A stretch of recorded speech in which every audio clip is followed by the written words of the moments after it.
Hi friends, welcome to tunes of life. Tunes of ലൈഫിലേക്ക് എല്ലാ ഫ്രണ്ട്സിനും സ്നേഹസ്വാഗതം കേട്ടോ.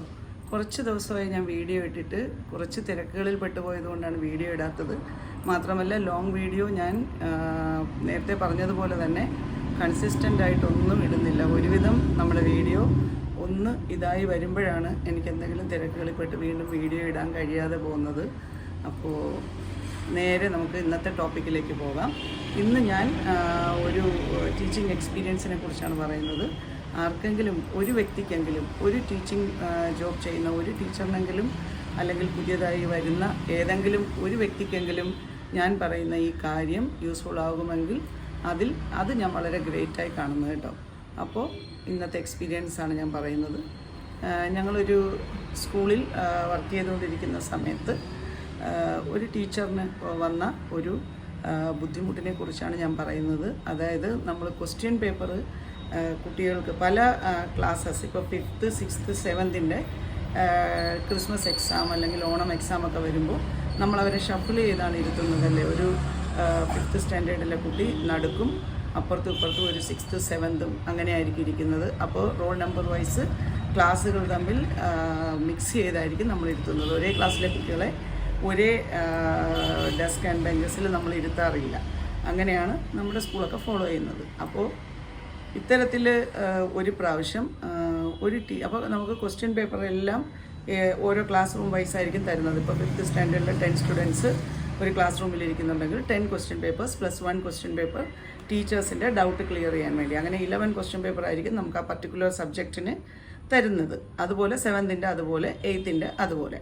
അപ്പോൾ ഈ ക്വസ്റ്റ്യൻ പേപ്പേഴ്സ് നമ്മൾ കൊടുക്കുന്ന സമയത്ത് ഇപ്പോൾ 5th 6th സ്റ്റുഡൻ്റ് എന്ന് പറയുമ്പോൾ അത്ര ഇതായിട്ട് നമ്മൾ നോക്കില്ല അല്ലേ ആ പിള്ളേർ എന്താണെന്നുള്ളത്. അപ്പോൾ ഒരു പ്രാവശ്യം ഒരു ടീച്ചർ ക്വസ്റ്റ്യൻ പേപ്പർ 6th സ്റ്റാൻഡേർഡിൻ്റെ ഒരു ക്വസ്റ്റ്യൻ പേപ്പർ മാറ്റി 5th സ്റ്റാൻഡേർഡിലെ ഒരു കുട്ടിക്ക് കൊടുക്കുകയും 5th സ്റ്റാൻഡേർഡിൻ്റെ ഒരു ക്വസ്റ്റ്യൻ എക്സ്ട്രാ ഇരുന്ന ക്വസ്റ്റ്യൻ പേപ്പറാണ് ആ കുട്ടിക്ക് കൊടുത്തത്. എന്നിട്ട് ടീച്ചർ അത് കെയർ ചെയ്തില്ല. സാധാരണ ഇതിൽ നമ്മൾ ആൻസർ ഷീറ്റ് കിട്ടുമ്പോൾ അതിൽ നമ്മൾ ഏത് ടീച്ചറാണോ ആ ക്ലാസ്സിൽ ഇൻവിജിലേഷന് നിൽക്കുന്നത് ആ ടീച്ചർ അതിനകത്ത് സൈൻ ചെയ്യണം.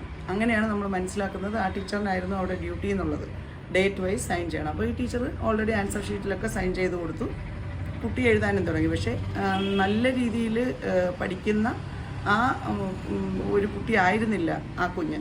അപ്പോൾ എന്താണെന്ന് വെച്ചാൽ അതിനും മനസ്സിലായില്ല. ഈ കിട്ടിയ ക്വസ്റ്റ്യൻ പേപ്പർ മുഴുവൻ അറിയാവുന്നത് പോലെയൊക്കെ ഉള്ളതും ഫില്ലിങ് ദ ബ്ലാങ്ക്സൊക്കെ എഴുതിയിട്ട് ക്വസ്റ്റ്യൻ പേപ്പർ അതുപോലെ ആ കുട്ടി ആൻസർ ഷീറ്റ് കൊടുക്കുകയാണ് ഉണ്ടായത്. അപ്പോൾ ഇങ്ങനെ കൊടുത്തപ്പോൾ സംഭവിച്ച പിഴവെന്ന് പറഞ്ഞാൽ ആൻസർ വീട്ടിൽ കൊണ്ട് ചെന്നപ്പോൾ ആൻസർ ഷീറ്റെല്ലാം കറക്റ്റ് ചെയ്ത് ടീച്ചർ നോക്കിയപ്പോൾ ഒന്നിൻ്റെ ആൻസർ എഴുതിയിട്ടില്ല.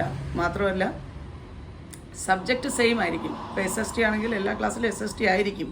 പക്ഷേ സോഷ്യൽ സയൻസിൻ്റെ എക്സാം ആണെങ്കിൽ 5th സ്റ്റാൻഡേർഡിനും സോഷ്യൽ സയൻസ് ആയിരിക്കും, 6th അതായിരിക്കും, 7th അതായിരിക്കും. പക്ഷേ ക്വസ്റ്റ്യൻ പേപ്പർ ചേഞ്ച് ആകുമ്പോൾ കുട്ടികൾക്കെല്ലാം എഴുതാൻ പറ്റുമോ? ഇല്ലല്ലോ. അതായത് ക്ലാസ്സിലല്ലേ അവർ പഠിച്ചിട്ട് വരുന്നത്. പ്രത്യേകിച്ച് കുഞ്ഞു ക്ലാസ്. ഇപ്പോൾ വലിയ ക്ലാസ്സിലെ കുട്ടിയാണെങ്കിൽ അത് പെട്ടെന്ന് മനസ്സിലാക്കിയെടുക്കും. അപ്പോൾ ഈ ടീച്ചറും ആ ധൃതിയിൽ അവരും അത് കെയർ ചെയ്തില്ല എന്നുള്ളതാണ്. അങ്ങനെ വന്നപ്പോൾ വീട്ടിൽ കൊണ്ട് ചെന്നു ക്വസ്റ്റ്യൻ പേപ്പർ വീട്ടിൽ ചെന്ന് പാരൻസ് ഇന്ന് എന്തൊക്കെ എഴുതിയില്ല എന്ന് ചില പാരൻസ് എങ്കിലും ഒക്കെ അന്വേഷിക്കാറുണ്ടല്ലോ.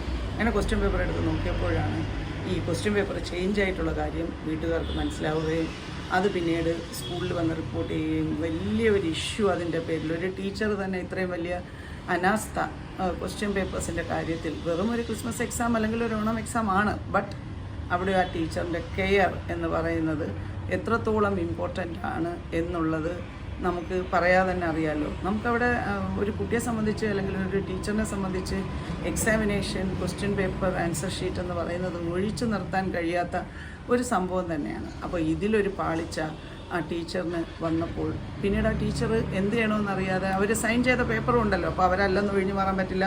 അന്നത്തെ ഡ്യൂട്ടി ചാർട്ട് എടുത്ത് നോക്കിയാൽ ആ ക്ലാസ്സിൽ നിന്നത് ആ അധ്യാപികയായിരുന്നു. അപ്പോൾ അവർക്ക് അതിൽ നിന്ന് മാറാൻ കഴിയില്ല.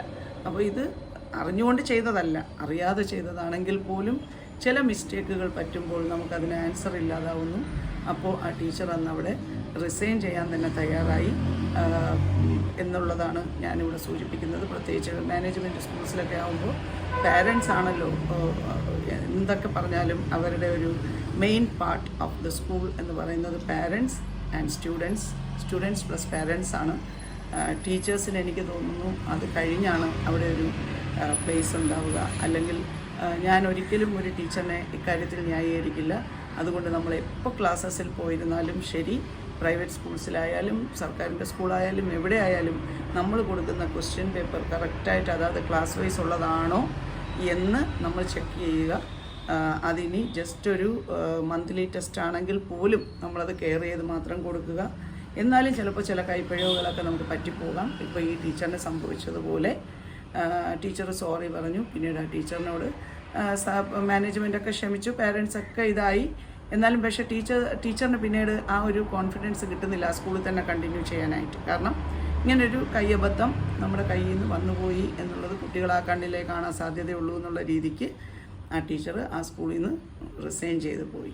അത് അവരുടെ കോൺഫിഡൻസ് ലെവൽ കൂട്ടാനും ഫർദർ അതുപോലെ മുന്നോട്ട് ഇനി അങ്ങനെ ഒരു പ്രശ്നം ആ സ്കൂളിൽ എന്തെങ്കിലും പ്രശ്നം ഉണ്ടായാലും വീണ്ടും ആ ടീച്ചറിനെ തന്നെ ബാധിക്കാൻ സാധ്യതയുണ്ടെന്നുള്ള ഒറ്റ കാരണം കൊണ്ട് നല്ല ടാലൻറ്റഡ് ആയിട്ടുള്ള ആ ടീച്ചർ ആ സ്കൂളിൽ നിന്ന് അന്ന് റിസൈൻ ചെയ്ത് പോയി എന്നുള്ളതാണ് എനിക്ക് പറയാനുള്ളത്. അപ്പോൾ ഇതിൽ നിന്ന് നമ്മൾ മനസ്സിലാക്കേണ്ട ഒരു കാര്യമെന്ന് പറഞ്ഞാൽ, നമ്മൾ ഒരു ടീച്ചറായിരിക്കുക എന്ന് പറയുന്നത് അത്രയേറെ കോൺസെൻട്രേറ്റഡ് ആയിട്ടിരിക്കുക, അതിലും ഉപരി വളരെ കെയർഫുള്ളായിട്ടിരിക്കേണ്ട ഒരു ജോബാണ് ഈ ടീച്ചിങ് ജോബ് എന്ന് പറയുന്നത്. അത് ക്വസ്റ്റ്യൻ പേപ്പറിൻ്റെ കാര്യത്തിലായാലും ശരി, ആൻസർ ഷീറ്റിൻ്റെ കാര്യത്തിലായാലും ശരി, കുട്ടികളെ കെയർ ചെയ്യുന്ന കാര്യത്തിലായാലും ശരി, അവർക്ക് മാർഗനിർദ്ദേശങ്ങൾ കൊടുക്കുന്ന കാര്യത്തിലായാലും ശരി, ഏത് മേഖലയിലായാലും നമ്മൾ അത്രയേറെ കെയർഫുള്ളായിരിക്കണം എന്നുള്ള കാര്യമാണ് ഞാനിവിടെ പറയാൻ ആഗ്രഹിക്കുന്നത്. തെറ്റുകൾ ആർക്കും പറ്റാം, ബട്ട് എപ്പോഴും അത് നമ്മളെ ദോഷകരമായി ബാധിക്കാത്ത രീതിയിൽ നമ്മൾ കൈകാര്യം ചെയ്യേണ്ടതാണ് എന്നുള്ളത് ഞാൻ കുട്ടികളെ പ്രത്യേകിച്ച് ദോഷകരമായി ബാധിക്കാൻ പാടില്ല ഒരു അധ്യാപിക എന്നുള്ള നിലയിൽ. അപ്പോൾ ഇതാർക്കെങ്കിലും ഒരു വ്യക്തിക്കെങ്കിലും ഒരു യൂസ്ഫുൾ ഇൻഫർമേഷൻ ആകട്ടെ എന്ന് കരുതിയാണിത് ഷെയർ ചെയ്തത്. അപ്പോൾ വീണ്ടും കാണാം. വീഡിയോസൊക്കെ ഫ്രീ ടൈം കിട്ടുമ്പോൾ എല്ലാ ഫ്രണ്ട്സും ഒന്ന് കാണാൻ ശ്രമിക്കണേ. ലൈക്കും സപ്പോർട്ടും ചെയ്യുക. നല്ല നല്ല കമൻറ്റ്സ് നിങ്ങൾ എന്നെ അറിയിക്കുക. കമൻറ്റ്സ് അതിനിപ്പോൾ ഗുഡ് കമൻ്റ് ആയാലും എന്തെങ്കിലും യൂസ്ഫുൾ ആയിട്ടുള്ള ഒരു കമൻ്റ് ആണെന്നുണ്ട് എന്ന് നിങ്ങൾക്ക് ഫീൽ ചെയ്യുന്ന ഒരു കമൻറ്റ് എന്നെ എഴുതി അറിയിക്കാൻ മറക്കാതിരിക്കുക. അപ്പോൾ എല്ലാ ഫ്രണ്ട്സിനും ഒരിക്കൽ കൂടി എല്ലാവിധ അനുഗ്രഹവും ഉണ്ടാവട്ടെ എന്ന് പ്രാർത്ഥിച്ചുകൊണ്ട് അടുത്ത വ്ളോഗിലൂടെ കാണാം കേട്ടോ.